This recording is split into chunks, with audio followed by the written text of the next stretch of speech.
নমস্কার, আমি প্রবীর মণ্ডল আর আপনারা দেখছেন মানবাধিকার বার্তা। মানুষের সাথে, মানুষের পাশে, সব সময়, সবখানে। অশোকনগর থানার দোগাছিয়া থেকে আনুমানিক 6.5 লক্ষ টাকার সোনার বিস্কুট সহ 3 জনকে গ্রেপ্তার করল অশোকনগর থানার পুলিশ। একটি সিগারেটের বাক্সের মধ্যে সযত্নে সাজানো ছিল সোনার বিস্কুটগুলি। ধৃতদের কাছ থেকে উদ্ধার করা হয়েছে একটি আগ্নেয়াস্ত্র, কয়েক রাউন্ড গুলি এবং একটি ছুরি। তবে ঠিক কী উদ্দেশ্যে তারা এই দোগাছিয়া এলাকায় ঘোরাফেরা করছিল তা এখনও পরিষ্কার নয়। ধৃতদের গ্রেপ্তার করে আজ 10 দিনে পুলিশ হেফাজত চেয়ে বারাসাত আদালতে পাঠানো হয়েছে। ধৃতদের নাম বিভূতি বিশ্বাস, শুভঙ্কর হালদার এবং রাজেশ ঠাকুর। সিগারেটের প্যাকেটে মধ্যে এইভাবে সোনার বিস্কুট অশোকনগর এলাকায় রীতিমতো চাঞ্চল্য ফেলে দিয়েছে। সোনা উদ্ধার অশোকনগর থানা। দেখুন, আগেও বলেছি, অত্যন্ত ধন্যবাদ এবং অভিনন্দনযোগ্য অশোকনগর থানার মাননীয় অফিসার ইনচার্জ চিন্তামণি নস্কর সাহেবকে এবং তার টিম অশোকনগর থানাকে। কারণ একটার পর একটা সাফল্য আপনারা দেখছেন। প্রতি সপ্তাহে বিভিন্ন ক্রাইমের কিনারা এবং আসামিদের অ্যারেস্ট, তাদের কোর্টে পাঠানো। গতকালের যে ঘটনাটা, সেটা হচ্ছে অশোকনগর থানা অঞ্চলে দোগাছিয়াতে পুলিশের কাছে খবর আসে যে ওখানে একটা গাড়ি নিয়েছে, 3 জন মানুষ চেঁচামেচি করছে। তাদের সন্দেহ হয়, পুলিশ তাদেরকে ওখানে গিয়ে ধরে এবং তাদের কাছ থেকে, এই 3 জনের কাছ থেকে বিভিন্ন জিনিস উদ্ধার হয়। তার মধ্যে রিভলভার পাওয়া যায়। 3 জন নাম শুভঙ্কর হালদার, রাজেশ ঠাকুর এবং বিভূতি বিশ্বাস। আর্মস পাওয়া যায় শুভঙ্কর হালদারের কাছ থেকে আর্মস এবং গুলি, আর রিভলভার একটু গুলি।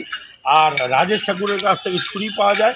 আর বিভূতি বিশ্বাসের কাছ থেকে পাওয়া যায় প্রায় 600 থেকে গ্রাম, প্রায় 650 গ্রাম সোনা, যার আনুমানিক বাজার মূল্য 60 থেকে 65 লক্ষ টাকা সোনা উদ্ধার করেছে অশোকনগর থানা।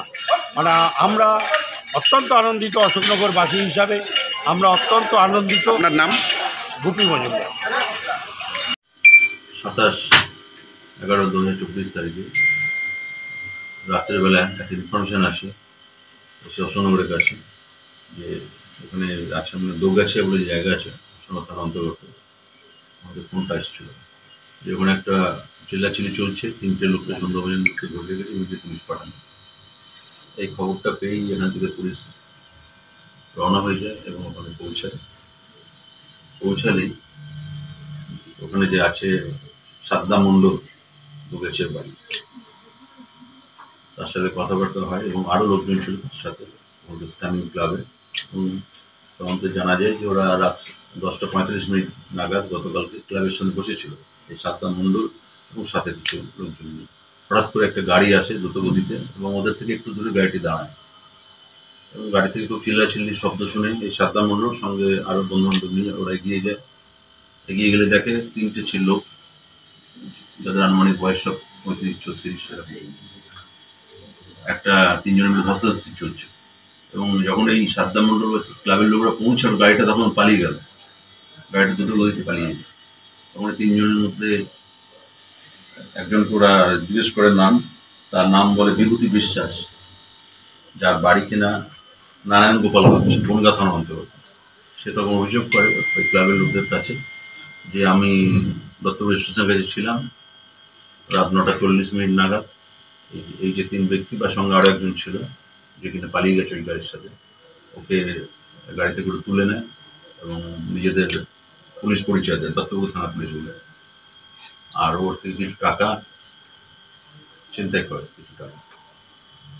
এবারে এই যে গাড়িটা এলো দ্রুতগতিতে, গাড়িটা যখন দাঁড়ালো, এই সুযোগেও নেমে চিৎকার করছে, গাড়িটা দেখে এসে চিল্লাচিল্লি তুলে ক্লাবের ছেলেরা গেল। এবং আরও তারা জানতে পারে, বাকিদের নামও জানতে পারে, তারা জিজ্ঞাসাবাদ করে। একজনের নাম শুভঙ্কর হালদার, বাড়ি গোবড়া, সৌরভনগর থানা অন্তর্গত, এবং আরেকজনের নাম রাজেশ ঠাকুর, বাড়ি বাদুরিয়া। যে 2 জন, তাদের কোমরে কিছু ছিল বলে তাদের সন্দেহ হচ্ছিল এবং এই যে আপনার বিভূতি বিশ্বাস ওদের কাছে কনফেস করে যে ওদের থেকে টাকা তো নিয়েছে, আবার ধরে ওর থেকে ওতে যে মূল্যবান জিনিস ছিল কিছু একটা প্যাকেটের মধ্যে রাখা, সেটা জঙ্গলে ফেলে দিতে হয়েছিল। এটা বললে পুলিশ তো পৌঁছে যায়, ওটা লিখিত দেয় লিখিত দিলে সেইভাবে লিখিতটা নিয়ে থানাতে পাঠিয়ে দেন আমাদের পুলিশ স্কোয়াড দিয়ে প্যাসেঞ্জার দিয়ে। এবার কেস স্টার্ট হয়, কেসের পর তদন্ত করে আমরা সার্চ করি। সার্চ করলে আমরা সোনার 6টা বিস্কুট উদ্ধার হয়, যার আনুমানিক মূল্য হয়ে 60-65 লাখ টাকা আনুমানিক মূল্য। এবং একজনের কাছ থেকে একটা পাইপ গান পায় লোডেড উইথ লাইফ প্যাকেজ, এবং আরেকজনের কাছ থেকে একটা ছুরি উদ্ধার হয়। এরপর এখন তদন্ত চলছে। আজকে আমরা পাঠাবো 3 জন আসামিকে। আমরা 10 দিনের পিসি ক্র্যাশ পাঠাবো এবং লার্নেট কোর্ট যোগাযোগ পিসি দেবে। পিসি করে আমরা আরও জিজ্ঞাসাবাদ করে বলতে পারবো যে এগুলো কোথা থেকে পেলো বা। বিভূতি সোনার জিনিসগুলো নিয়ে কোথায় যাচ্ছিল? এখনো পর্যন্ত সেভাবে আমরা আনাপ করতে পারিনি, আমরা তদন্ত করে বলতে পারবো। বিভূতিকে আগের থেকে এই দুজনকে চিনতো? না, চিন্তা না হবে, মানে বিভূতির থেকে কি এরা ছিনতাইয়ের উদ্দেশ্যে চিন্তার উদ্দেশ্যে পুলিশ পরিচয় দিয়ে কাকে নিয়ে এসেছিল? বিভূতিকে বিভূতি নিয়ে দত্তপুর স্টেশনের বাইরে থেকে তুলে নিয়ে নিজেদেরকে দত্তপুর থানা পুলিশ বিভূতি এত সোনা কোথায় পেল সেটা এখন তদন্ত চলছে, এখন বলা যাচ্ছে, পরে বলবো। কিছুদিন আগে দেগঙ্গাতে পরপর 2টি বাড়িতে ডাকাতি হয়েছে, তার সাথে কোনো যোগাযোগ রয়েছে জানতে পেরেছি? না, এখনো কিছু এরকম কিছু লিঙ্ক আছে বলে জানতে পারিনি। এই 3 জনই অ্যারেস্ট। কজন ছিল এরা? 3 জন, এবং অ্যাজ পার স্টেটমেন্ট অফ বিভূতি বিশ্বাসের সঙ্গে আরো একজন ছিল যে কিনা ওই গাড়ি করে পালিয়ে গেছে। ওই গাড়িতে কি পুলিশ রাখা ছিল? না, সব কিছু না। কি গাড়ি ছিল? 4 হুইলার? 4 চাকা।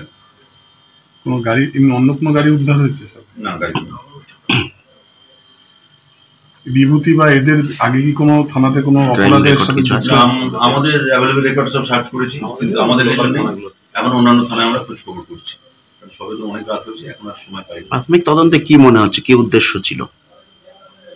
কি উদ্দেশ্যে? এরা তো ছিনতাইকারী, বোঝাই যাচ্ছে হাতে যখন আগ্নেয়াস্ত্র আছে। আর এর বা সোনা কোথা থেকে পেলো কিছুই এখন বলতে বা পারছি না। দত্তপুকুরে কেন এলো? বিভূতি কি করে? বিভূতি এইসব লেবারের কাজ করে বলছে আমি সোনা নিয়ে যাই, এটাই বলছে। কাগজ আমাদের এখনো দেখাতে পারিনি, জানি না এখন কি আছে, পরে বলতে পারবো। সোনা পাচারের সাথে যুক্ত?